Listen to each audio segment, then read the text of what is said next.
আমার কলিজাটা চলে গেছে, আমার কলিজাটা চলে গেছে। অনেকেই জানে না, জানলে হয়তো আমার মনে হয় হাজার লোকের ঢল নাম বের করার জন্য আর কি। এমন একজন সৎ মানুষ ছিলেন, সৎ ব্যবসায়ী ছিলেন আর কি। আজকে উনি আমাদের মাঝে ভাবে চলে গেলেন। আল্লাহ তাআলা ওনাকে যেন শহীদের মর্যাদা দেয় আর কি। 10টা বাজে বাজারে যাওয়ার পর থেকে আমার ভাইয়ের মোবাইলটা বন্ধ, ছাত্র হাতিজা ছিল। আমি রওনা দি পথে আসছি, শুনছি আমার ভাই এবং আমার ভাতিজা দুইজনে আল্লাহ ওনাদেরকে নিয়ে গেছে। এখান থেকে আয় করে পশ্চিম পাকিস্তান ব্যয় করে, পুরান ঢাকা থেকে ইনকাম করে আর নিউ ঢাকায় গিয়ে ব্যয় করে। পুরান ঢাকার কোনো ট্রাফিক নাই, পুলিশ নাই, এখানে কোনো আপনার কোন রকম সিকিউরিটির ব্যবস্থা নাই। এটা তো সরকারের ভালো করে ধরতে হইব। সরকার তো আপনার এইসব ব্যাপারে, পুরান ঢাকার ব্যাপারে তো তাদের কোনো খেয়াল নাই। কামাই পুরান ঢাকার থেকে ট্যাক্স নেয় আর উন্নত করে শুধু নিউ ঢাকায়, বুঝছেন? এখান থেকে কামাই ওদিকে নিয়ে খায়। এগুলি ভবিষ্যতে আমরা যদি এখানে পুরান ঢাকার নেতৃত্ব পাই, তাহলে আমরা এগুলি জোরালো ভাবে এগুলি দাবি দেওয়া তুলবো এবং পুরান ঢাকাকে নতুন করে সাজানোর চেষ্টা করবো। এছাড়া তো কিছু বলার নাই, এককভাবে তো কিছু করা সম্ভব না। সরকারি চেষ্টা লাগবে, সরকারি অনুমোদন লাগে, সবকিছু তো সরকার আপনার ই করে রাখছে, কুক্ষিগত করে রাখছে। কিন্তু এর আগে তো নিমতলিতে কত লোক মারা গেল, এরপরে তো রাস্তাঘাটের কোনো উন্নয়ন নাই। প্রায় দেখবেন রাস্তা কাইটে রেখে দেয়, চুয়ারে জেলেন একদিকে কাটে, 1 বছর পরে ঢাকে। যত নির্যাতন, জুলুম, অত্যাচার সব তো পুরান ঢাকার উপরে যাচ্ছে। যত ট্যাক্স, খাজনা, ইনকাম ট্যাক্স, ভ্যাট সব কিন্তু কালেকশন কিন্তু সবচেয়ে বেশি হইলো আপনার পুরান ঢাকার থেকে। কাস্টম ডিউটি সবকিছু পুরান ঢাকার থেকে হইলো কালেকশন বেশি, আর ব্যয় করে নিয়ে অন্য জায়গায়। পূর্ব পাকিস্তান, পশ্চিম পাকিস্তানের সময় শুনছেন না ইতিহাস? এখান থেকে আয় করে পশ্চিম পাকিস্তান ব্যয় করে, এই বর্তমানে এই অবস্থা হয়েছে। পুরান ঢাকার থেকে ইনকাম করে আর নিউ ঢাকায় গিয়ে ব্যয় করে। পুরান ঢাকার কোনো ট্রাফিক নাই, পুলিশ নাই, এখানে কোনো আপনার কোন রকম সিকিউরিটির ব্যবস্থা নাই, পরিকল্পনা নাই, রাস্তাঘাটে কোনো ট্রাফিকও নাই যে আপনার যানজট যে একটু মুক্তভাবে মানুষ চলতে পারবে। আমরা অনেক বলছি, ব্যবসায়ী প্রতিনিধি হিসাবে আমি মৌলভীবাজার ব্যবসায়ী সমিতির আমি সভাপতি ছিলাম দীর্ঘদিন। অনেক মিটিং করছি, অনেক কথা বলছে, কিন্তু যেই সেই ওরা থাকে না, ওরা থাকবে না। পুরান ঢাকা ওদের ভালো লাগে না। সকাল থেকে তার মোবাইল বন্ধ, বন্ধ তাকে পাওয়া যাচ্ছে না। এখন হঠাৎ মনে করেন যে আমরা এখানে টিভিতে খবর আসলো যে এরকম 3 জন কষাটুলিতে দেওয়াল ঘষে মারা গেছে। তখন আমরা মনে করেন যে এখান থেকে আর কি বুঝতে পারা যায় যে এখানে হয়তো করে কিছু একটা দুর্ঘটনা ঘটছে আর কি। তিনি সদরঘাট বিক্ষোভ গাড়ি সিটির একজন দ্বিতীয় তলার ব্যবসায়ী ছিলেন। তিনি আমাদের দীর্ঘদিন প্রায় 10-12 বছর যাবৎ আমাদের গাড়ির সিটির ব্যবসায়ী। কিন্তু সে অনেক ভালো মনের মানুষ এবং তার সাথে কোনো আসলে কেউ বলতে পারবে না যে তার ভুল ত্রুটি আছে। এবং সুনামধন্য ব্যবসায়ী আর কি, এক নামে তাকে সবাই চিনে। যে রহিম হাজি বললে সবাই তাকে চিনে আর কি। তো সেই লোকটা যেভাবে আজকে চলে গেছে আমরা আসলে কেউ জানি না আর কি। টিভিতে দেখতেছি যে 3 জন লোক বংশালে দেওয়াল ধসে মারা গেছে। তো দেওয়াল ধসে মারা গেছে আসলে যে এই সেই ব্যক্তি, এটা আমরা কিছুক্ষণ আগে জানতে পারছি আর কি। এবং এখনো আমাদের মার্কেটের সম্পূর্ণ লোক এখনো জানে না, অনেকেই জানে না। জানলে হয়তো আমার মনে হয় হাজার লোকের ঢল নাম বের করার জন্য আর কি। এমন একজন সৎ মানুষ ছিলেন, সৎ ব্যবসায়ী ছিলেন আর কি। আজকে উনি আমাদের মাঝে ভাবে চলে গেলেন। আল্লাহ তাআলা ওনাকে যেন শহীদের মর্যাদা দেয় আর কি। আমরা এই দোয়াই করি আর কি। সেন্ট্রিক্স অবস্থায় আমরা থাকি, আমাদের বসবাস করি। আমরা নিত্যদিনের ব্যবসা বাণিজ্য যারাই করি, এখানে খুব সেন্সিটিভ ভিতরে আমরা থাকি, খুব টেনশনেই থাকি। কারণ এই যে একটা ঘটনা ঘটলে আমরা যে একদিকে বাইরে হয়ে যাব, একদিকে বাইরে এমন জায়গা আমাদের খুবই কম। এই জায়গাটা আমাদের খুঁজে পাওয়া খুবই কষ্টকর। যে কোনো একটা দুর্ঘটনা ঘটলে আমাদের এখানে বিপদে রক্ষা পাওয়াটা একমাত্র আল্লাহ ছাড়া আর মানুষ পারে না। এগুলা আমাদের খুব টেনশন। এগুলো নিরাপত্তাটা একমাত্র আল্লাহর কাছেই থাকে। আর আমরা তো যেটুক যার মধ্যে করা আছে এর মধ্যে অল্পের মধ্যেই রোডঘাট, সমস্ত সীমিত রোডঘাটের মধ্যে আমাদের চলাফেরাটা, আমরা এই পুরান টাউনে যারা বসবাস করি না, এমন কোনো দাবি তো আমাদের সরকার আগে থেকেই যেটা করে আসছে না। আমাদের জায়গা সীমিত, সেজন্য তারপরে যে সরকার আইন শৃঙ্খলাটা একটু সংক্ষিপ্তভাবে রাখে যে এইভাবে চলতে হবে, এইভাবে মাইনাস চলতে হবে, সেইটাই যথেষ্ট। তাছাড়া কিছু করার এখানে নাই, যেহেতু আমাদের পূর্ব থেকে চলে আসছে এটা এইভাবে।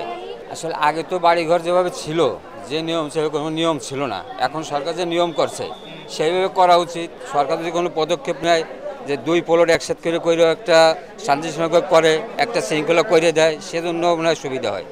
কিন্তু এখন আগের যে সিস্টেম আছে তা তো সেই গ্যাদারিং অবস্থায় আমরা আছি। পুরান ঢাকার সে ঐতিহ্য পুরান ঢাকা যে মহলটুলি, এই যে বংশাল মহলটুলি জায়গাটা খুবই ঘনবসতি এলাকা। আশপাশে যারা ব্যবসা করে, আশপাশে কষ্ট করে এখানে আসে, কিন্তু খুব কষ্টকর বসত বাড়ির মধ্যে আছে এরা। না, এমন নিরাপত্তা কিছু নেই। নিরাপত্তা একমাত্র আল্লাহ পাক যেটা করে সেটার অপেক্ষা আমাদের থাকতে হয়। নিরাপত্তা তো নাই, যে কোনো সময় সবাই মরে যেতে পারে, কোনো গ্যারান্টি নেই। কিন্তু কই ধান 5 ভাই মধ্যে বন্দি নেই, জায়গা কই ছেড়ে ওঠা নেই, সব মিলায় যে কই নাইমা করানোর জায়গা বি নেই। বহুত ঝুঁকিপূর্ণ আছে। এখানে অনেকজন আছে যে ধরেন প্ল্যান করে উঠায়, অনেকজন আর এখন তো আধা কাটা কমতে প্ল্যান দেয় না, 1 কাঠার মধ্যে প্ল্যান দেয় না ডিএটি, তাহলে মানুষ কী করবো? ওইটার মধ্যেই বাড়ি উঠে যাচ্ছে। অনুমতি তো দেয় না, আধা কাটা 1 কাঠা দেয় না অনুমতি, এটা কার দোষ? এটা তো রাজত্ব আর দেয় না। যেহেতু জায়গা বসবাস করতে হইবে না, অনেক গরিব আছে, সবাই তার বড় লোক না, ওইটার মধ্যে বিল্ডিং উঠায়। এখন কী করবো?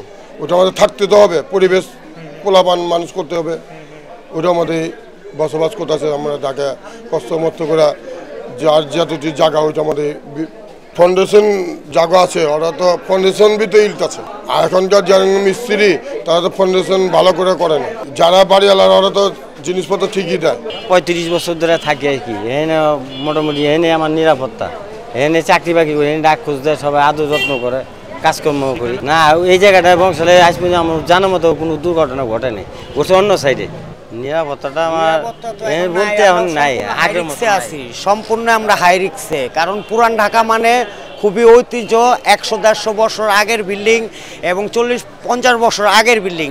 এখন নতুন যে অ্যাপার্টমেন্টগুলো উঠতেছে তারা অসচেতনভাবে বিল্ডিংগুলো তোলা হইতেছে, সম্পূর্ণভাবে অসচেতন। আপনি এই বিল্ডিংটা দেখেন, বেশি একটা দিন হবে না, সর্বোচ্চ 8 থেকে 10 থেকে 12 বছর হবে, কিন্তু এই বিল্ডিংটা এই সামান্য এই ভূমিকম্পতে এই অবস্থা হওয়ার তো কোনো কথা না। তা আমরা বললাম সম্পূর্ণ হাই রিক্সের ভিতরে আছি, আমরা পুরান ঢাকাবাসী যারাই আছি সম্পূর্ণ পুরো হাই রিক্সের ভিতরে আছি। আমি ফায়ার সার্ভিসকে বিশেষভাবে অনুরোধ জানাবো যে এই বিষয়গুলো তারা যাতে একটু অবজারভেশন করে। সেনাবাহিনী আছে, ফায়ার সার্ভিস আছে, তারা যাতে এই বিষয়গুলো বিশেষ করে পুরান ঢাকা যে আলমারিটোলা, মারিটোলা, সুরিটোলা, এই বংশাল, নাজিরা বাজার, শিক্ষাটলি, বক্সিবাজার, এই সব বিল্ডিংগুলো যাতে তারা অবজারভেশন করে এবং জনগণের পাশে থাকে। এভাবে সবাই যেন ভয়ঙ্কর আতঙ্ক থাকি যে কখন কার ঘটনা ঘটে যাবে কেউ তো বলতে পারে না। এখন আপনারা একটু সাহায্য করেন যে যেগুলো আমাদের পুরানো বিল্ডিং যেগুলো আছে এগুলো তো ভাঙ্গা টাঙ্গা গার্ডেন দেন করা হয়, যেগুলো ঠিকঠাক করে নতুন করে রাখতে লাগে। পুরানো বিল্ডিং তো কখন ভাঙ্গা যাবো কেউ বলতে পারে না। রাস্তা চলাচল সব বাচ্চারাই চলাচল করে, এখন আমরা চলাচল করি, সবাই চলাচল করে, কে কার উপরে পরে কেউ বলতে পারে না। যে আজকে এখন একটা দুর্ঘটনা করছে, একটা বাচ্চা মানুষ, উনি তার জানেও না, বাবার সাথে আসছে, উনি তো মারা গেল, বাচ্চাটাও সহ মারা গেল। তা আমাদের বাচ্চারা এইভাবে রাস্তাঘাটে চলাচল করে, সবারই একটা হইতে পারে। আমাদের দাবি একটা যে আপনারা সবাই একটু পুলিশ ফায়ার অফিসারের লোক, তারপরে যে সেনাবাহিনীর আসছে, এদের সবার সাথে আপনারা সবাই সহযোগিতা করেন যাতে আমাদের এই জায়গাতে অনেক জায়গাতেই পুরোনো বিল্ডিং আছে, ভাঙ্গাতে নতুন করে ভালো করে একটু এগুলো মেরামত করে তৈরি করে না। তো এইভাবে সবাই ভয়ে আমরা থাকবো যে আমাদের বাচ্চারা রাস্তা চলে, আমরা তো বাসায় থাকি, বাচ্চারা তো চলাচল করে, কখন কোন বিল্ডিং ভাঙ্গা পড়ে কেউ বলতে পারে না। ঘুমাইছিলাম, আমার বিছনার মধ্যে আজকে থেকে এমন চিল্লা উঠছে, আমার মতো চিল্লা উঠছিল। পরে আমি লগে লগে আমার নিচে গেছিলাম, যে দেখি পরিস্থিতি শান্ত আছে। তারপর আমি যখন আসতেছিলাম, আমি যখন ঘুমাইতে ঘুরছিলাম না, এটা হলো কি জানি বলে আগে, তখন ফাট করে বিল্ডিং কাঁপা উঠছিল। আমি যেটা বললাম না, বিল্ডিং কাঁপার আগে সিঁড়ির মধ্যে কাঁপা উঠছিল বিল্ডিংটা। তারপরে এদিকে এসে দেখি সেনাবাহিনী আসতে আসতে, তারপর চ্যানেল 24 লাশ দেখছিলাম ওইদিক ভিতরে। আর আগে যায় থাকতেও পারে, আমার তো মানুষ, তাই না, মানুষের ভিতরে থাকতে পারবে, 100% থাকতে পারে, জানা কথা। এই বিষয়ে দাবি থাকবে যে পুরাতন বিল্ডিংগুলো যেগুলো আছে, যেগুলো কিনা এই যে ভালো করা দরকার, যেগুলো কিনা একটু ডেভেলপ করা দরকার, যাতে বিল্ডিংগুলো যাতে না ভেঙে যাতে পড়ে যায় আর কি, এটাই বলবো। আমার কলিজাটা চলে গেছে, আমার কলিজাটা চলে গেছে। আমার ভাই, আমি একটা তারাপথের মাঠে ঘুমাইছি, আমার ভাই আমার জায়গা কোথায় যাইতো না, আমার ভাই আমার সবসময় সাহায্য করতো। ভাই আমার ভাই আমার কলিজা ছিল, আমার ভাই আমার কলিজা ছিল, আমার কলিজা শেষ হয়ে গেছে আজকে। আমার ভাই আমার কলিজা ছিল, আমি আস্তে আস্তে একটাই বলছি, আমার ভাই আমার আরাফাতের একসাথে মাঠে ঘুমাইছি আজকে। আমি কাবিল হয়ে থাকবো, আমার ভাই চলে গেল, আমার ভাই আমার সবচেয়ে আপন ছিল, আমার কেউ ছিল। আমার এই ভাই পাশে আমি কেমনে থাকবো, আমি এই চিন্তা সবসময় করতেছি। আমার ভাই আমার মাঠে কোনো কাজ করতো না, আমার মাটি যখন চলিয়ে গেল, আমার ভাই কি করছে, আমার ভাই এক রাতের বিরুদ্ধে আমার